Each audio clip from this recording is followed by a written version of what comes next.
The architecture may suggest Dallas, but this is downtown Dunston in Gateshead, where another of Newcastle's Fairs Cup heroes now sells the North East's big football stories. On the day Malcolm Allison was sacked by Middlesbrough, the quiet man of the 69 side was going about his normal business as a newsagent. A cultured right back, David Craig made more than 400 appearances in a 16-year career at St James's, which ended in 1978. His first business venture was a milk round with former teammate Ron Guthrie. There wasn't enough in it for two, so Craig swapped one early rising job for another. Yeah, as most people, you know, in football who know me will probably tell you I didn't like getting up very early in the morning. However, I've got myself accustomed to that now, and you know, I still don't like getting up, but once you get up and out, it's not so bad. I've got used to it, I think. Any plans for expansion in this line?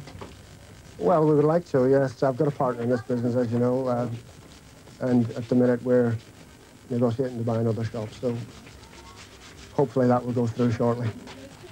Away from the news, there's nothing better that David Craig likes than a game of golf.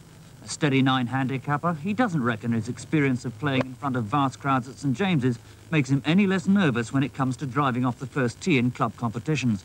And looking back on the Fairs Cup, Craig remembers what competition he had for the right back spot with John Craggs. Well, it was really. Cragsley was a bit unfortunate, I suppose. He played the 2 games against Setubral, played very well. I watched the home game, and John did very well in that game. And I watched the game at Ibrox when we drew 0 each. Didn't concede a goal, and for some reason or other, I got back in the side for the second leg at home. And, well, we won that one 2-0 and went into the final. I consider myself very, very fortunate at the time, I must admit. Having beaten off John Craggs' challenge, Craig kept his first team place for another 6 seasons. He also won 25 caps for Northern Ireland. He was given a testimonial for loyal service in 1975. But did he consider then staying in the game once his playing days were over? Well, I think there are only so many jobs available in football, aren't there? And when I finished at St James's, no one offered me a job, either playing or coaching. So, and anyway, I reached the stage where I'd been playing football, well, 18 years, and living from one year to the next on contract. I needed a little bit of stability in my life, so I said, well, I'm not going to chase around the 3rd and 4th divisions for maybe 1 or 2 years. I want something that's going to be steady and settle myself down for the rest of my life. The return leg against Rangers on May the 22nd was overshadowed by some of the worst scenes of crowd violence in the history of European competition. United won a fierce physical game 2-0, but their second goal was the cue for hordes of drunken Scottish fans to invade the field for the 3rd time. Welsh referee John Gow took the players off as police with dogs tried to clear the pitch. Ollie Burton remembers the conversation he had with his fellow countrymen in the tunnel. I was chatting to him and he said, I'm going to have to abandon this game. He said, there's no way we can go back out there. He was terrified. And I said, like hell, I said, we're going back out there. I think we were winning 1-0 or 2-0 at the time. You know, the really high spot of the game for me was when Ollie Burton coming back to me with the ball, rolled the ball back to me, and then shouted, run. And you know, not knowing what was going on, I just happened to take a glance over my shoulder, and there was about 20 blokes chasing up the park after me. I've never moved as quickly in my life. I think that's the only time I've ever really been frightened on a football pitch. When they came over, when the supporters came over onto the pitch, you know, the lads on the popular side, they always used to accuse me of being slow, but I think I surprised a few of them that night. 15 years on, and Jim Scott, who scored United's first that fateful May evening, renews his partnership with Jackie Sinclair, whose goal sparked off those dreadful scenes. Jim's run the Hurlet pub in his native Falkirk since quitting football 10 years ago. And tonight he's playing host to a second special customer. Hello, Tommy. Lovely to see you again. Tommy Gibbs, the 3rd member of United's Scottish contingent from 1969. This was the first time in almost 15 years that they'd got together, so the talk soon drifted back to the good old days. I went down last year to Newcastle and I went to see Joe up the stairs, and Fenton Braithwaite was there. And I said to my wife, I said, I'll meet you in Phoenix in an hour. And I could have sat there for all morning. You know, we sat there and we went for reminiscing. I loved every minute. Remember Saragossa, New Year's Day? Oh, I remember it well. I remember I was sitting getting sunburnt on the bench. There was some floor that night when they had to, after that trip, wasn't it? I think we were all on the same floor that day. We'd been on the champagne after the game, and a good result. We only got beat 3-2, I think. It was a good result away from home. Football chat is nothing new in the Hurlet. Jim's partner is his brother Alex, another famous name from his country's footballing past.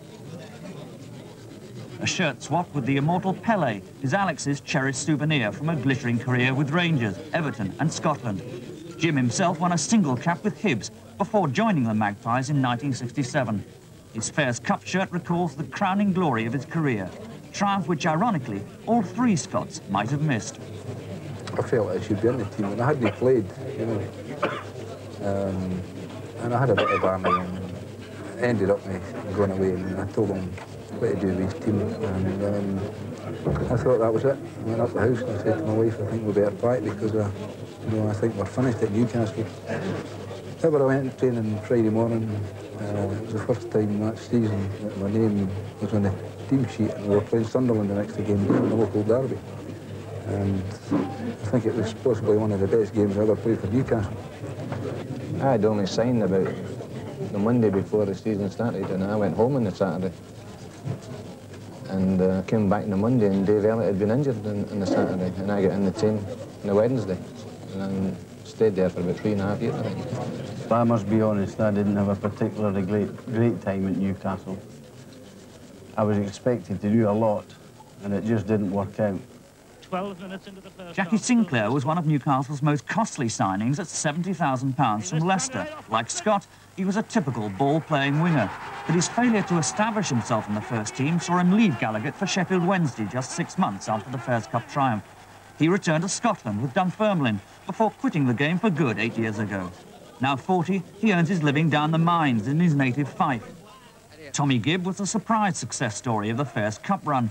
A bargain 35,000 captures from Partick, his 170 successive appearances is a club record. But the hard-running midfield player had his share of trouble with the Boo Boys. He left in 1975 for spells with Sunderland and Hartlepool before quitting football to run a pub in Armadale between Glasgow and Edinburgh. After spending almost all his career in the North East, he looks back fondly on his time here.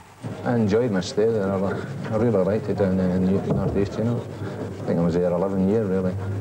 7 with Newcastle, you know. But I really, the people are something similar to the Scottish people, you know. I think Newcastle, it's the only team that I've played for. I looked for the result on Saturday. I've still got a very soft spot for them. This year they're doing fantastic, and I just hope they can knock it off and get back up and be where they should be. This season, in this, the first leg of the European Fairs Cup final. Their opponents tonight. When the dust had settled, United had just 7 days to prepare for the first leg of the final against Hungarian aces Wipes Doza, who boasted 10 internationals, including Antal Dunaj and Ferenc Bene. With another 60,000 crowd packed into St James's Park, United reckoned they needed a 2-goal cushion for the second leg. Despite a goalless first half, Newcastle were to go one better, and they had to thank a most unlikely goal scorer for the breakthrough. Wyn Davies got a real chance.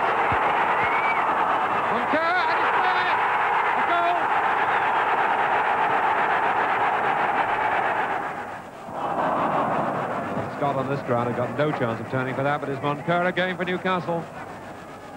Keeping this defence under pressure all the time. Moncur. And goal, his second goal. And the Hungarian stood back there and watched it. Aaron Toft. Scott still going. It's a goal and a good one.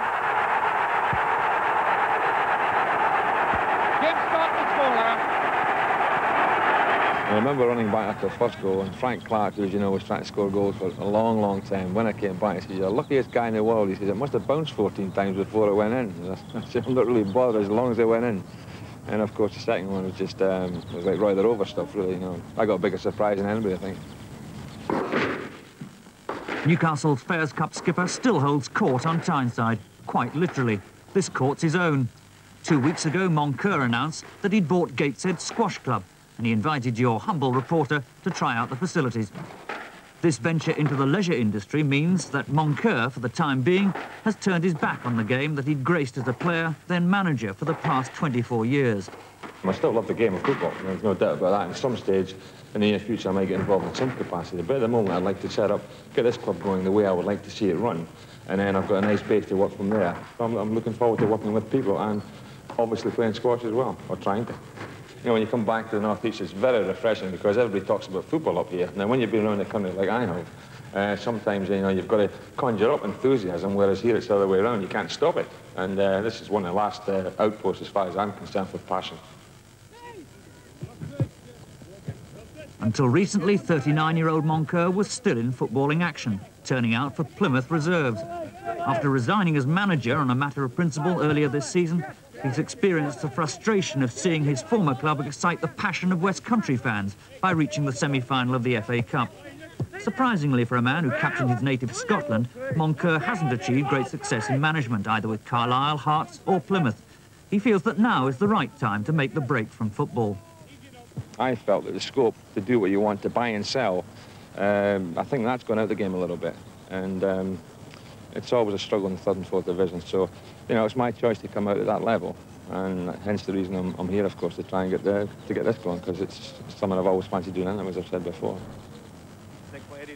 Bob Moncur and his men were taking nothing for granted in the second leg in Hungary a fortnight later.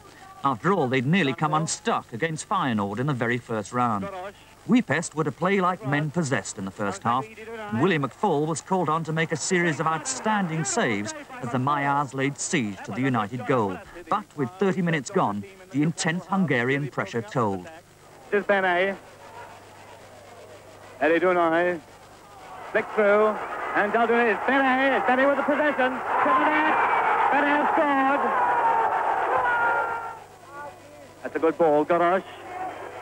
Gorosh going through fast. Goes for the shot, it's in the goal. A beautiful goal.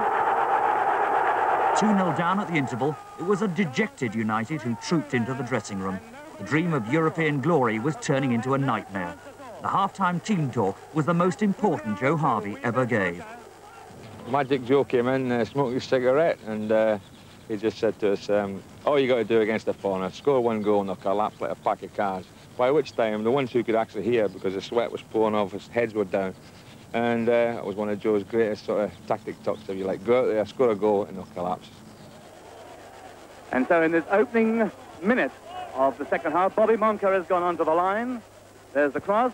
Davis is there, and it's blocked away. Comes back to Simcha, and again. Moncur, and Moncur scored. That's Moncur again. Fantastic. Kaposta slipping on the turf, which has now be rather slippery, I would say. Come out to Scott. Scott with a chance. Scott with a shot. Ben Arentoft, it's a goal, a lovely goal. Newcastle have equalised. What a great shot by Ben Arentoft.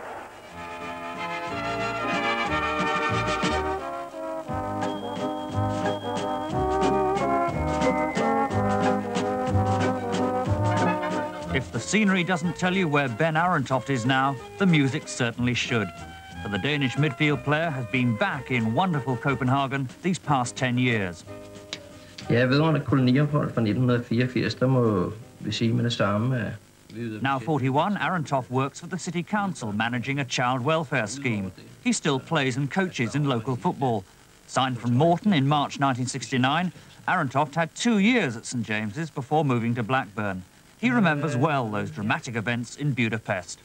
Well, when we came out to the second half, after we had talked a bit at half-time, we came out and we started very fast ourselves. And I think we scored after only 3 minutes to 2-1. And then after about 6-7 minutes, I scored the second goal to 2 each. And at that time, we knew we won the game. Was it an easy goal? It was a very difficult goal. A goal you only score one in your lifetime. After my games for the international team in Denmark, it was the highlight of the career.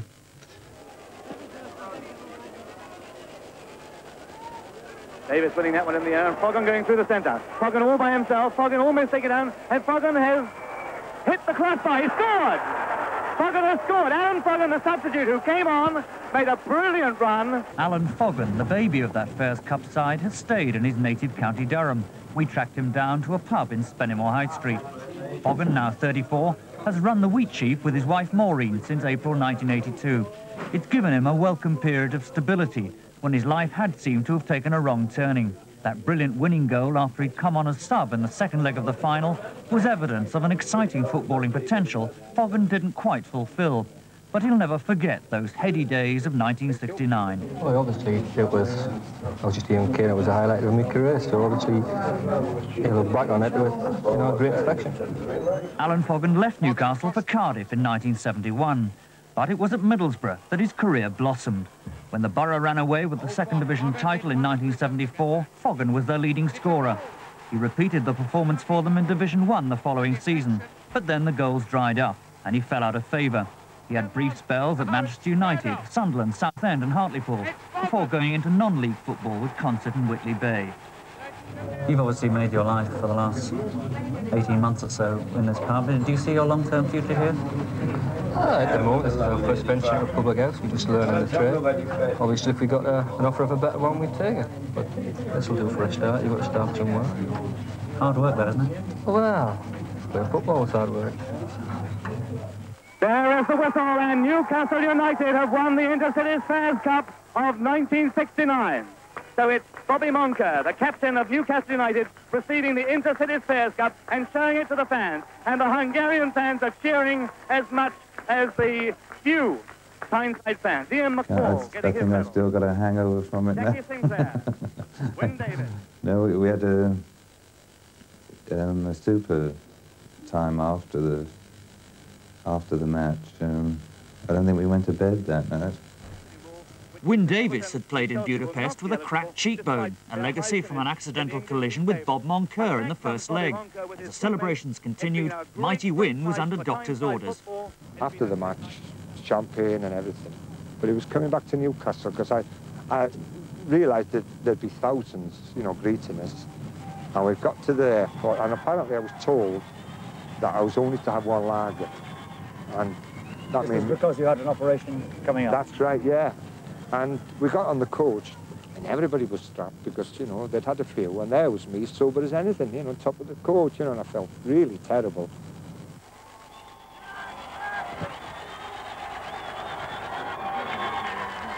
It all happened too quickly for us, you know, we never really took it in. And I look back now and realise how much it meant to the Geordie public. As players, you just go, obviously, and try and win your game, do the job.